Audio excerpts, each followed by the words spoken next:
Entrega teu caminho ao Senhor, confia nele e o mais ele fará. Agrada-te do Senhor e ele satisfará os desejos do coração. Tudo posso naquele que me fortalece. Os anjos do Senhor se acampam ao redor daqueles que o temem e os livra. Muito bom dia. Com essas promessas bíblicas, nós começamos mais um dia. Queremos amar a Deus acima de todas as coisas. Queremos viver exclusivamente para o Senhor. Queremos que o nosso coração seja conduzido exclusivamente por Ele. Todos os dias nesse canal nós estudamos um capítulo da Palavra do Senhor. E nessa manhã eu convido você a ter nas mãos a Palavra de Deus no livro de Oséias, capítulo 3, o versículo 1.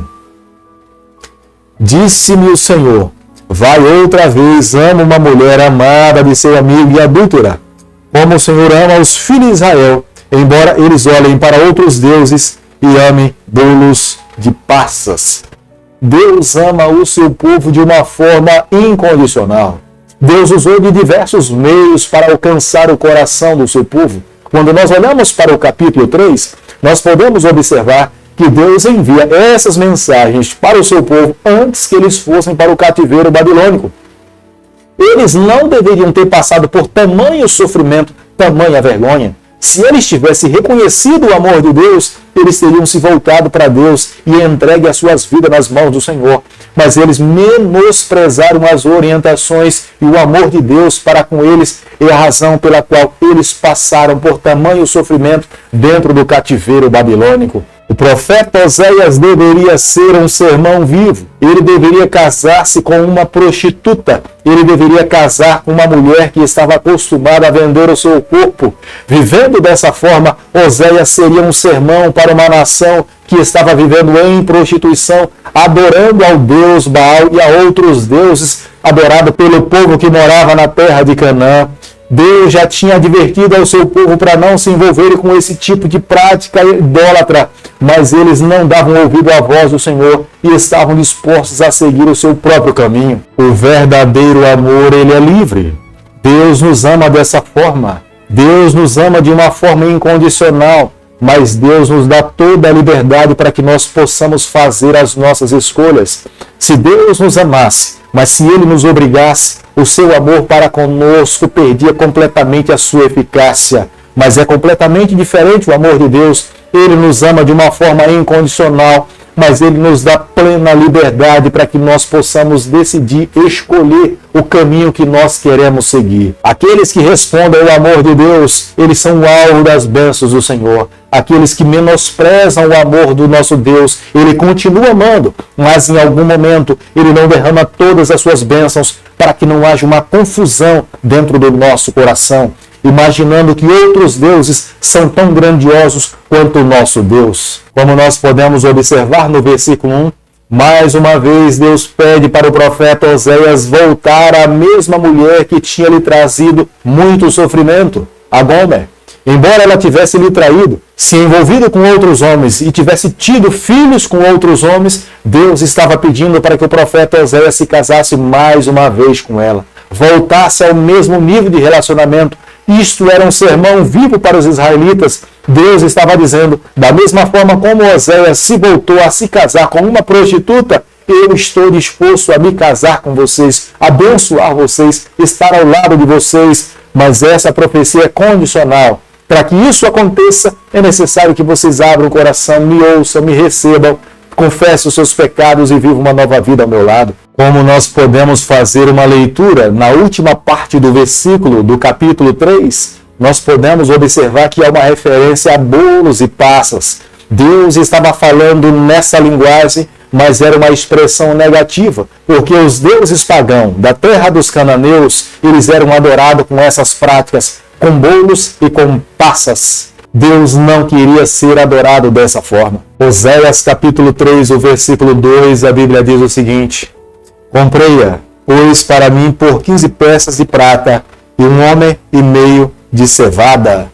Mais uma vez, Oséias tinha a responsabilidade de comprar uma esposa que tinha sido dele, e que essa esposa tinha contraído filhos de outros homens. Mas ele agora tinha a responsabilidade de, mais uma vez, pagar o seu dote para que ela pudesse ser sua. Deus estava dizendo para o seu povo a mesma mensagem.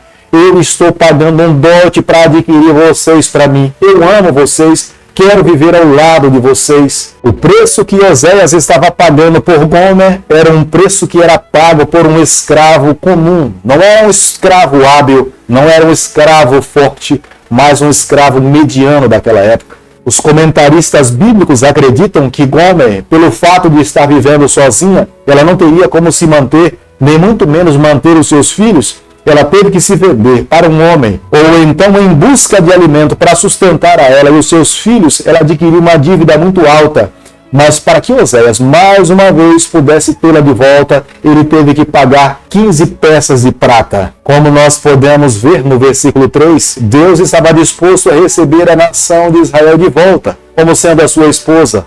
Mas é esse mesmo Deus que estava dizendo que ele deixaria essa nação por um período em disciplina, para que ela pudesse refletir no erro que ele tinha cometido. Deus amava o seu povo, mas aqueles que amam jamais deixam de disciplinar aquele ser que é amado. Porque quando nós não tomamos atitude para com aqueles que são amados, eles não conseguem compreender a plenitude desse amor. E era o que Deus estava fazendo com o seu povo. Deus já não mais iria tratar a nação de Israel da mesma forma como antes. Ele permitiria que eles passassem momentos difíceis, mas era para o próprio benefício do seu próprio povo. E podemos ver detalhadamente a palavra de Deus se cumprindo na vida do seu povo, porque eles ficaram 70 anos no cativeiro babilônico. Deus permitiu que eles ficassem ali para eles entenderem o quanto eles eram amados por Deus. Sem a bênção de Deus, eles não seriam nada. Sem a bênção de Deus, eles estariam perdidos. Sem a bênção de Deus, eles seriam subjugados por outras nações. Com Deus, eles venceriam sem que pudesse sair de dentro dos muros da cidade, porque Deus lutaria suas batalhas. E foi isso que Deus fez com a tribo de Judá. Deus destruiu 185 mil soldados assírios, sem que nenhum soldado judeu saísse de dentro dos seus muros para lutar com os assírios. Deus enviou apenas um anjo, e o anjo de Deus eliminou a todos os seus adversários, e Senaqueribe voltou para a sua cidade completamente envergonhado. Os israelitas por muito tempo ficaram sem ter um representante como líder do seu governo, como um rei ou um príncipe, mas Deus estava fazendo promessas de que um dia, mais uma vez, ele restabeleceria o seu povo na terra prometida, na terra de Canaã, na terra que mana leite e mel. Oséias também foi responsável em proferir essas esperanças sobre o seu povo. Se eles tivessem crido nos seus profetas, eles teriam alcançado a vitória. Mas a maioria dos judeus não creram nas palavras de Deus, nem nos seus profetas. É a razão do seu fracasso, é a razão da sua destruição.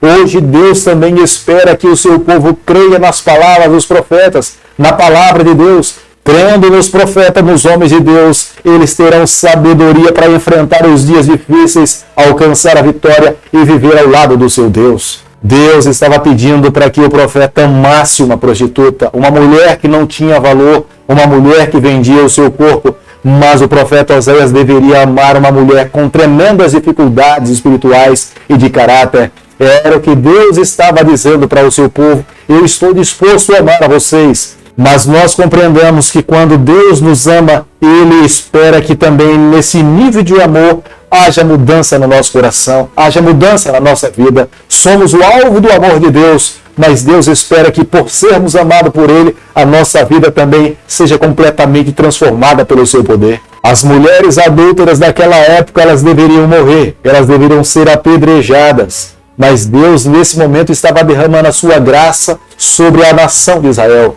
Embora Israel devesse ser destruído, mas Deus estava dizendo: eu não irei destruir vocês, eu continuo amando vocês, quero renovar a aliança com vocês, quero viver feliz ao lado de vocês, mas é uma escolha que cada um tem que fazer a cada dia. Se vocês escolherem me amarem, vocês precisam ser fiéis a mim, mas se vocês continuarem adorando a outros deuses, ao Deus Baal, serei eu mesmo que deixarei vocês a viver a própria sorte das escolhas de vocês. Nós podemos compreender no capítulo 3 do livro de Oséias que o amor de Deus dá valor a alguém que não tem valor.